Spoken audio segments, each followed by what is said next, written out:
United States Secretary of State Hilary Clinton met with Ethiopian Foreign Minister Seyoum Mesfine. Clinton praises the long-standing ties between the two nations on a number of important issues. Mesfine echoed the Secretary's remarks. Relations between Ethiopia and the United States are traditional and long-standing, and I'm also confident and with full trust that my visit this time would be extremely fruitful in touching base on issues that are of crucial importance both to the United States and Africa and Ethiopia. Thank you, sir. Thank you. Thank you very much. Thank you.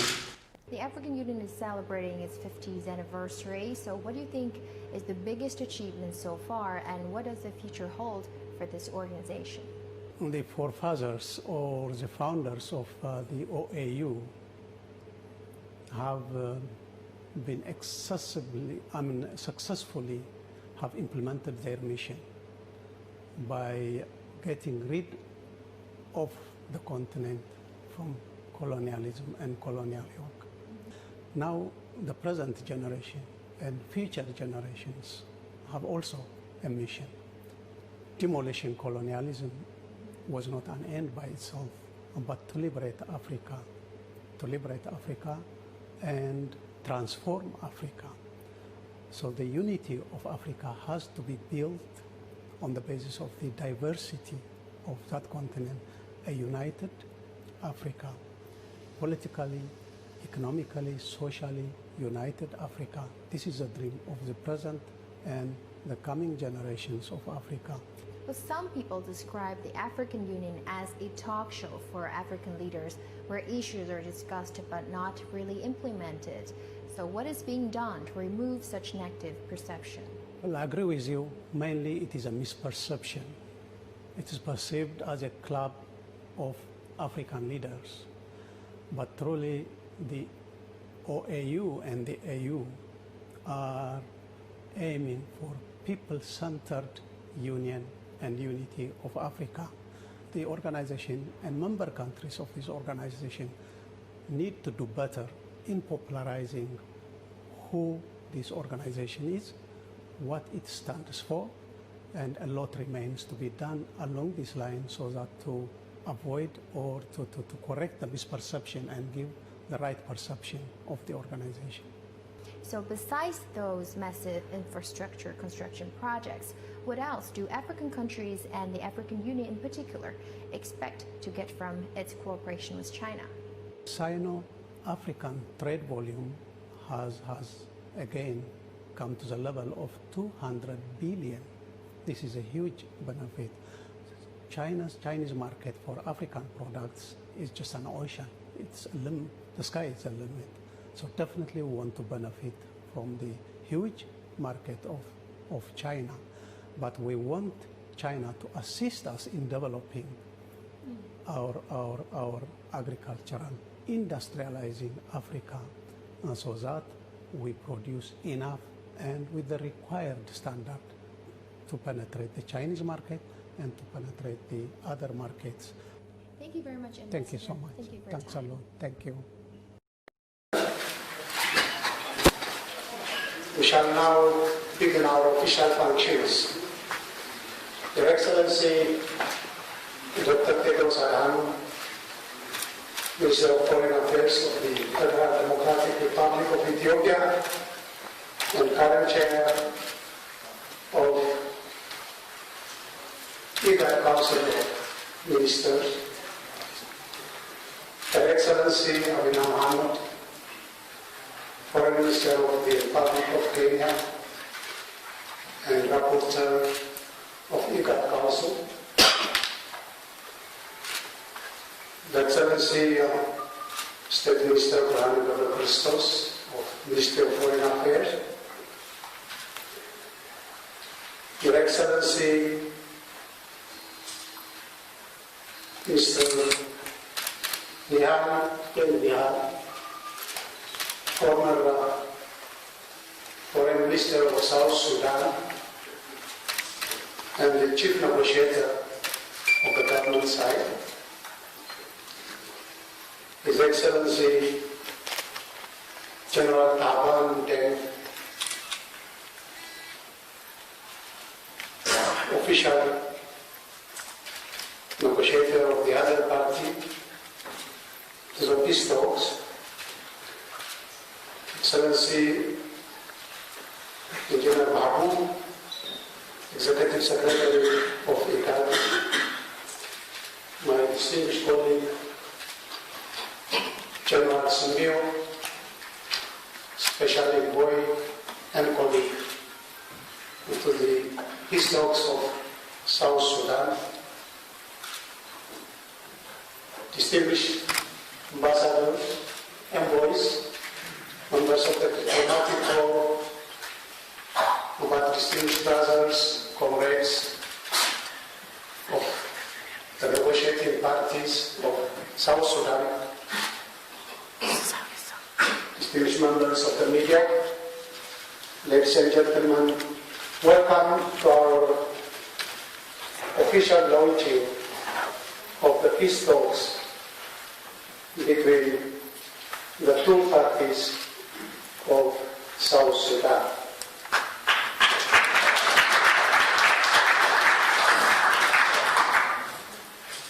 You would agree with me if at all there is any one nation that her leaders and citizens would have the excuse over that nation, it is South Sudan. Why? It is yet a toddling nation, the youngest nation of our continent. Why?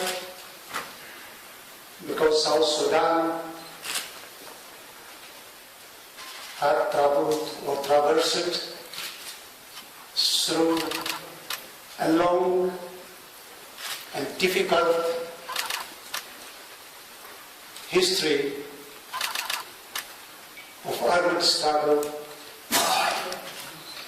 for independence, justice, liberation, and equality, which claimed the lives of millions of its heroes and heroines. It is yet a nation that has yet remained divided by its jungles, marshes, and yet lacking basic infrastructure to link its states and cities. It is yet a nation where still millions live below the poverty line. It's yet a country with millions who seek basic social services. This is a nation that cannot afford, even for a day, to go down the trains again in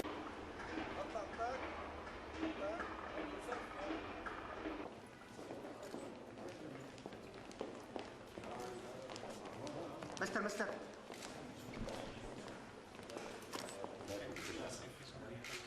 बाप में दवा दीजिए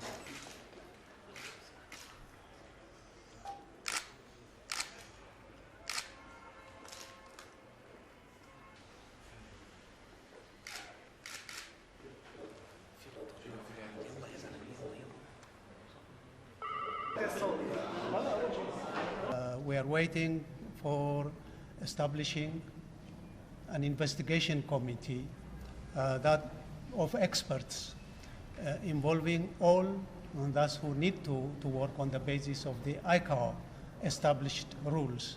And they would definitely continue with investigation in utmost loyalty and professionalism and make it known to the people of Lebanon, the people of Ethiopia, and to the international community.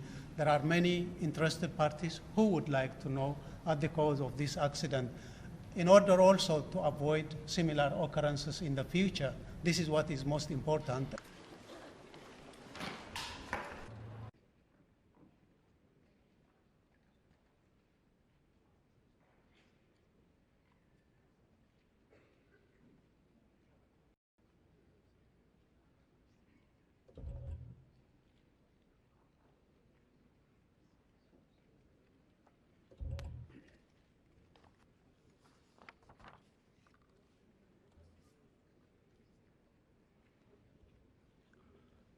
Mr. President,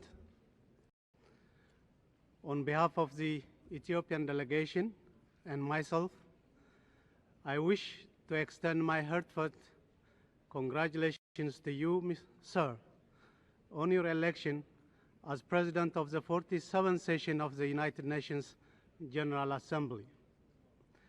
My delegation is confident that under your wise guidance, the current session of the General Assembly will achieve outstanding successes. In this connection, I wish to assure Your Excellency of my delegation's full cooperation in the discharge of your responsibilities. I also wish to express my delegation's sincere appreciation to your predecessor, Mr. Samir Shihabi of the Kingdom of Saudi Arabia, for his able stewardship of the 46th session of the General Assembly. Likewise, I would like to take this opportunity to pay tribute to Dr. Boutros Boutros-Ghali, the Secretary General of the United Nations, for his vigorous efforts to fulfill the mandate bestowed upon him by the world community. We are confident that under his able leadership, the stature of and credibility of the United Nations would be further enhanced. We wish him every success in his endeavors. My delegation is also pleased to extend cordial welcome to all the new members of the United Nations who have joined our family during the last 12 months. Mr. President, the end of the Cold War, which has been a great turning point in history, has been followed by further positive changes in the international political climate. However, it is a matter of concern to us that there are still conflicts raging in many parts of the world.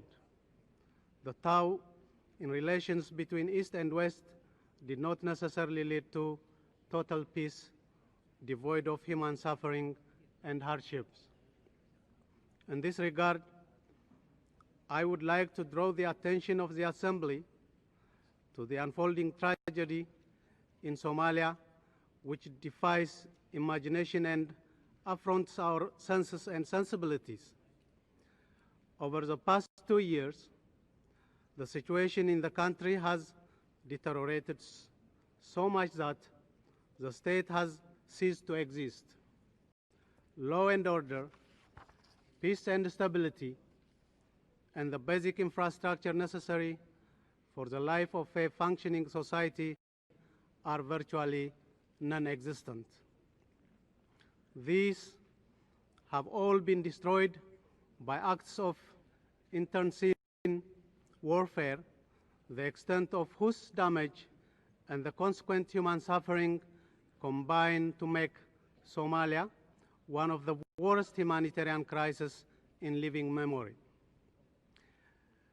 It is lamentable that Somalia is bleeding to death by the actions of her own sons. Nearly half the total population of the country has been dislocated by war and famine. Scores of children and old people are dying every day, while thousands have perished. The Somali people have left their homes and fled to neighboring and other countries. Looking at the situation in Somalia today, it is pertinent to ask why the various factions are doing all this to their own country and people. Why is this wanton destruction for the sake of political power over a disintegrating country? How can one explain what is being done to the people of Somalia, which goes beyond any conceivable political cause or justification, when we see children, women, and the elderly being killed indiscriminately merely because they belong to this clan or that sub-clan? Mr. President, this nightmare has to come to an immediate end. The Ethiopian people can speak from their own history of 30 years of conflict that war and the application of brute force and senseless destruction cannot by any means provide the solution to a country's political problems. We believe that the bloodletting in Somalia during the past 2 years should serve as a sufficient lesson to the various factions that the path of conflict could only lead to more catastrophe. Historical knowledge confirms beyond reasonable doubt that the use of force or war had never achieved durable results in the conduct of human affairs. It is our firm conviction that the protagonists in the current crisis in Somalia should make the welfare and interests of the country and people they claim to represent uppermost in their minds. It must be stated, Mr. President, that Somalia's neighbors, the countries of the Horn of Africa, did not spare the slightest effort to bring about a peaceful solution of the tragic conflict. It will be recalled that a Horn of Africa summit on humanitarian issues was convened in Addis Ababa, Ethiopia, in April 1992. The main objective of the summit was to examine the serious humanitarian crisis in the sub-region and work with regional organizations and the United Nations in order to save lives and ultimately bring the warring factions together with the view to seek solution to the fratricidal conflict. At the end of the summit, a declaration, framework of cooperation, and action program was issued. This was followed by the Horn of Africa Conference on humanitarian issues held to formulate modalities for the effective implementation of the summit declaration. A resolution on the situation in Somalia was subsequently adopted, which inter alia provided for the ceasefire among the warring factions, the holding of immediate peace talks leading to national reconciliation and lasting political settlement in the country, and unhindered delivery of humanitarian assistance to the people in need. Most significantly, the summit decided to establish a high-level standing committee of the Horn of Africa on Somalia to coordinate ongoing efforts to bring about peaceful resolution of the conflict. In fulfillment of its mandate, the committee convened an all-party meeting on Somalia in Bahir Dar, Ethiopia, in May 1992. At the meeting, agreement was reached on the effective distribution of humanitarian assistance and on convening a national reconciliation conference. To follow up the implementation of these two agreements, the chairman and members of the committee visited Somalia twice in May and August 1992 and held talks with leaders of various political organizations. The result of the mission has been generally satisfactory under the circumstances. The committee is still actively seized with the crisis in Somalia in all its aspects. The effort by the countries of the Horn of Africa is a practical manifestation of the principle that regional conflicts should, as far as possible, be resolved by the countries of the area concerned. Although the situation in Somalia has for some time been ignored and left to the sidelines, it is encouraging to note that the United Nations and other donor governments are giving it the necessary attention it so rightly deserves. The international effort to distribute humanitarian assistance to those in need should be further intensified as a matter of top priority. The efforts underway by the Horn of African governments, the United Nations, the Organization of African Unity, and others to bring about lasting peace in Somalia should henceforth be pursued in a coordinated manner. We should all speak with one voice to the parties in the conflict. The message they should get should be one and only one, that they cannot continue with their callous disregard for the interests and welfare of the people of Somalia, that the existence of Somalia as a nation should first and foremost be a paramount importance, that there is no way they can achieve their aims through war, and they should be prepared to resolve their differences through peaceful means. In this connection, it is sad to note that there are quarters who are undermining the peaceful resolution of this crisis by supplying weapons to the warring factions instead of relief assistance to the suffering people of Somalia, or dump industrial toxic waste on Somali territory instead of providing medicine to take care of the sick and wounded, and plunder the livestock and marine resources of Somalia instead of providing critically needed humanitarian assistance. We call on these quarters to desist from attempts to polarize the region of the Horn and instead work with us in partnership in our efforts to restore durable peace and stability in Somalia. Mr. President, turning to another issue of concern to us, we have been following closely the positive developments in South Africa. However, we still have serious misgivings about the prospect for the peaceful transformation of South Africa as the system of apartheid still remains in place.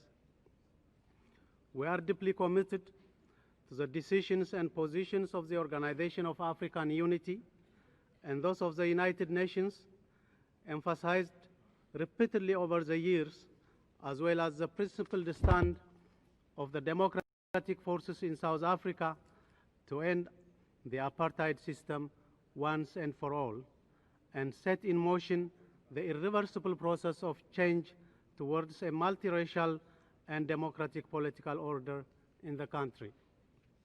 The current efforts to create the conditions necessary for the success of peaceful negotiations should be encouraged.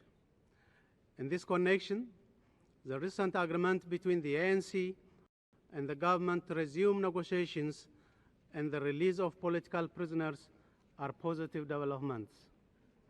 We look forward to the initiation of future talks between all the democratic forces in South Africa and the government, with a view to establishing an interim government to supervise the process of preparation towards a future constitutional order for a multiracial and democratic South Africa. Likewise, we are gravely concerned about the tragic situation in the former Yugoslavia, particularly in Bosnia-Herzegovina. This crisis, which is fast getting out of control, is a serious threat to international peace and security. The continuing bloodshed should be brought to an end, and a political solution acceptable to all parties should be found as soon as possible. In this respect, we are hopeful that the conference currently underway in Geneva, under the auspices of the United Nations and the European Community, would achieve concrete results. We are also following the current peace process in the Middle East. Despite repeated efforts by the international community to broker peace, the situation in the Middle East still hangs in the balance. Nevertheless, the prospects for peace in the area are better today than they have been for a long time. We are therefore hopeful that the Palestinian question, which is at the core of the Middle East problem, would eventually be resolved in accordance with the relevant UN resolutions, with a view to achieving a just and durable global settlement for the region as a whole. Mr. President, we are gratified at the outcome of the efforts of the Conference on Disarmament with regard to chemical weapons. The draft treaty prohibiting the production, use, transfer and stockpiling of chemical weapons signifies an important step in the global effort to eliminate weapons of mass destruction. We draw special satisfaction from the success of this nearly 25 years of effort in the disarmament process and Ethiopia's contribution as a member of the Conference on Disarmament. In view of current trend towards democracy and respect for human rights, there is a need for the disarmament negotiations to include conventional weapons. It should be underscored here that the peace dividend from disarmament efforts should be channeled to fight the problems of poverty, disease, and backwardness in developing countries. Mr. President, it goes without saying that the opportunities created in the past few years to secure a more just and stable international order cannot bear fruit if a parallel effort is not exerted with increased vigor to bring about positive change in international economic relations.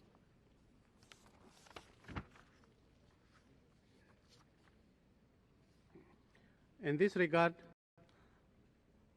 much more is expected from the United Nations. The United Nations Conference on Environment and Development held in Rio, Brazil, in the middle of this year has demonstrated the great importance the international community attaches to the pressing issues of environment and development. Environmental protection and economic development bear on the future of mankind and affect each country. Therefore, our collective and individual strategic planning activities should aim at solving these two global problems which call for effective international cooperation and mutual consultation. The Rio Declaration and Agenda 21, as well as the two conventions, the Convention on Climate Change and the Convention on Biological Diversity, lay a good foundation for enhanced international cooperation in this area. Moreover, sufficient focus is yet to be given to address the problems of environmental pollution and ecological degradation and desertification. Mr. President, there are certain fundamental thoughts we would like to share with regard to the promotion and strengthening of democracy and democratic institutions in the context of the present international relations. Although democracy may have certain universal features, it is equally true that it also has unique characteristics peculiar to a particular country's socio-political situation. In effect, there cannot be a standard prescription for building democracy applicable to all societies and situations. Realization of this fact should restrain any attempt to prescribe uniform modalities and processes for the establishment of democracy and democratic institutions in different countries. It is incumbent upon those who claim to stand for democracy to help newly democratizing peoples in their effort to consolidate their democratic process rather than confining themselves to leveling criticisms from the sidelines. If in our unrelenting struggle to democratize our country, those forces advocating the strengthening of democracy fail to extend a helping hand and simply watch from a distance any weakening or failure of the process of democratization would, at least in part, be attributed to their lack of cooperation. It goes without saying that democracy is unthinkable without peace and stability, both internal and interstate. Thus, if the force of democracy support internal democratization process, this would mean a significant step forward in the resolution of internal conflicts. Interstate conflicts can be settled by democratizing interstate relations and by scrupulous observation of norms of international law on interstate relations.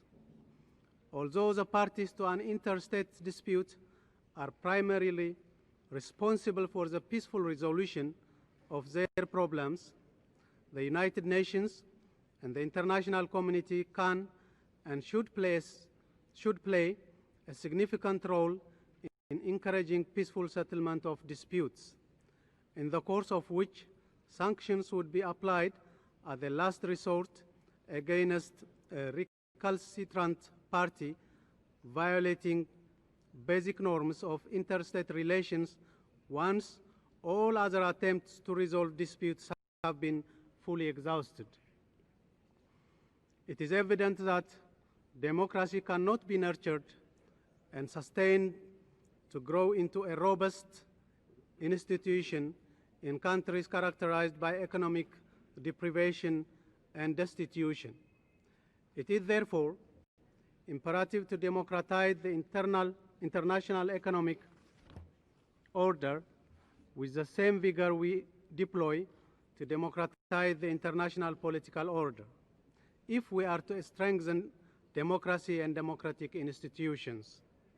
To this end, developing countries as a whole should be given assistance to extricate themselves from the quagmire of poverty and underdevelopment.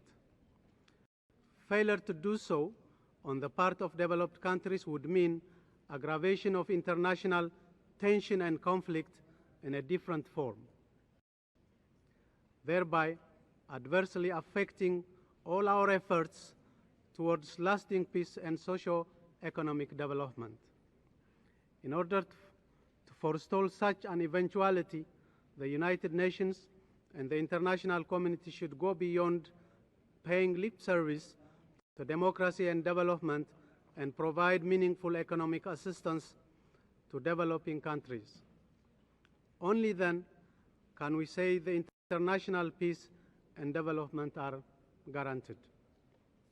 Mr. President, at this juncture, allow me to say a few words on developments in Ethiopia since the establishment of the transitional government just over a year ago. The demise of the repressive military regime in May 1991 and the assumption of power by democratic forces and the endorsement of transitional charter have heralded a new chapter in the history of our country in which freedom, equal rights, and self-determination of all peoples are the guiding principles of political, economic, and social life. During this short period, while striving to ensure durable peace and stability, after 30 years of bloody civil war, we have been able to lay the groundwork for the creation of a new political order in a country where very little has been known about democratic political and institutional mechanisms. The Transitional Charter laid the basis for the establishment of a broad-based administration accommodating a wide spectrum of political views, regional interests, and national aspirations. The Council of Representatives, which is the highest legislative authority, consists of dozens of political and social organizations. Moreover, with a view to paving the way for the implementation of the right to self-determination of all peoples in Ethiopia, as enshrined in our transitional charter, we have taken the first significant step by successfully holding the first democratic local and regional elections in the country's history in the presence of international observers. The administration is now firmly in place, leading towards the consolidation of peace, stability, democracy, reconstruction, and development in the country. The protection of human rights is at the top of the agenda of the transitional government. Internationally recognized human rights and fundamental freedoms are fully guaranteed in Ethiopia for the first time. The transitional government is fully committed to uphold and protect the rights of individuals and peoples based on the Universal Declaration of Human Rights. To this effect, we have initiated a process by which Ethiopia is to accede to the various international covenants on human rights. The transitional government of Ethiopia was established under circumstances left by the proceeding absolute dictatorship in the country. It was a situation where government accountability and responsibility were unknown. Democratic culture and institutions were non-existent, and where the country's infrastructure was devastated by a long drawn-out war and recurrent drought and famine. Although the absence of pluralist political culture and institutional mechanisms, as well as the fact that our country has just come out of an extended period of intense civil war, have a significant impact upon the process of democratization in Ethiopia in general. The process of democratization, decentralization, and devolution of power is right on track in Ethiopia. This does not, however, mean that the transition from war to peace and from dictatorship to democracy is a smooth process. That is why we chose to go through a transition process with a view to making it possible for us to lay down the necessary preconditions towards a full-fledged democratic order. We have made significant progress in all these areas during the past year of the transition period. As part of the continuing process of democratization in our country, the Council of Representatives has issued a proclamation on the setting up of a Constitution Drafting Commission, which is about to embark upon its important task as soon as organizational matters are finalized. The lesson we have drawn from the first year of transition period is the establishment of democracy, dependable democratic institutions, and democratic culture in a least developed country like Ethiopia, with an economy devastated by war and natural calamities, is an extremely arduous undertaking. However committed one may be, or however strenuously one may strive to achieve this goal, the process is bound to be very slow and full of difficulties and complications. This is not a sign of despair, but an acknowledgement of a concrete reality which is a necessary first step to success in any undertaking. Undaunted by the adverse internal situation at the outset, the transitional government took and is taking bold and decisive steps to lay the groundwork for the socio-economic transformation and democratization of the country. Thus, building of democratic institutions, carrying out major economic reforms, instituting human rights and fundamental freedoms previously unknown in Ethiopia, such as freedom of assembly and association, freedom of expression without any censorship, encouraging the formation of numerous political organizations which are now exercising democratic rights without any hindrance, are only the most salient achievements of the transitional government in the brief period of 1 year. As a result, we can with full confidence assert that a new democratic culture and institution are taking shape in our country today. The unity of Ethiopia is being guaranteed on the basis of the unswerving recognition and accommodation of diversity. Again, bold and in many ways unique steps are being taken to resolve the country's internal problems.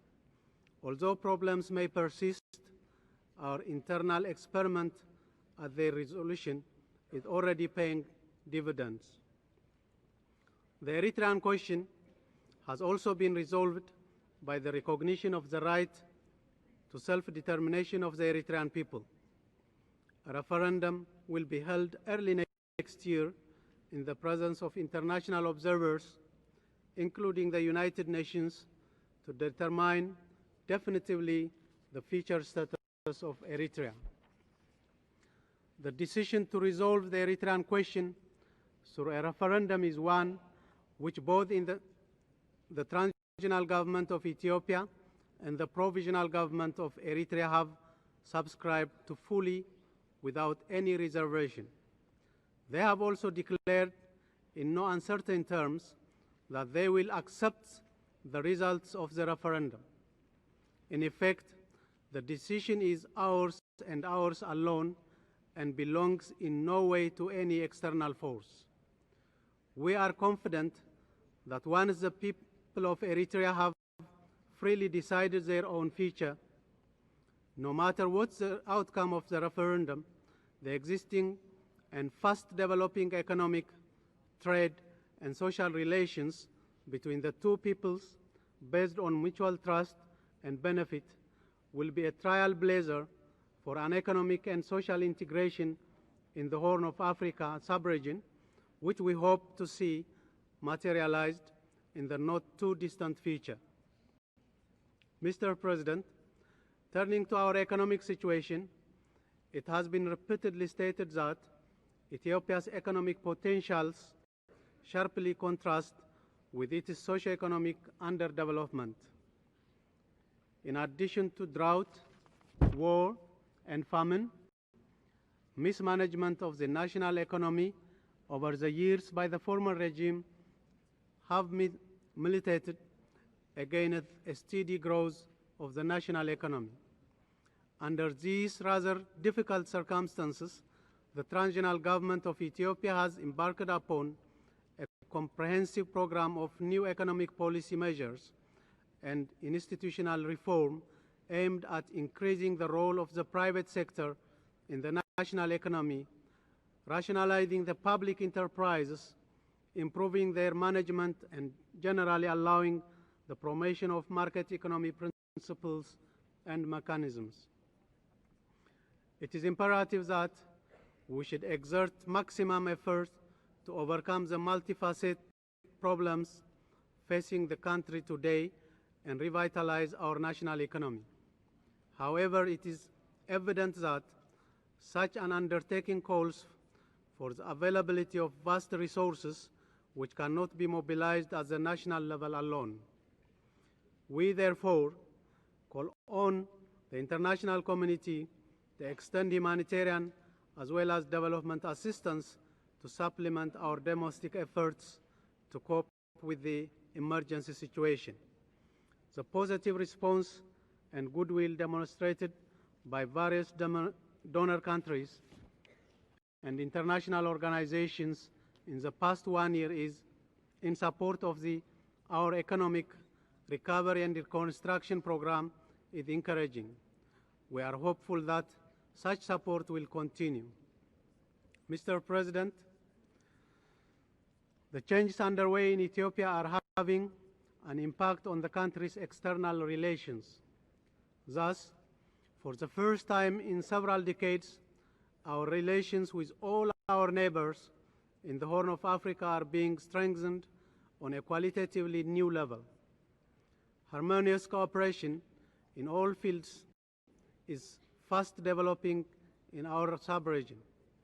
Our relations with other countries are also developing on the same basis and are showing encouraging results. In this new experiment of nation building, Ethiopia has from the outset enjoyed the goodwill of many countries. Some have also extended material assistance.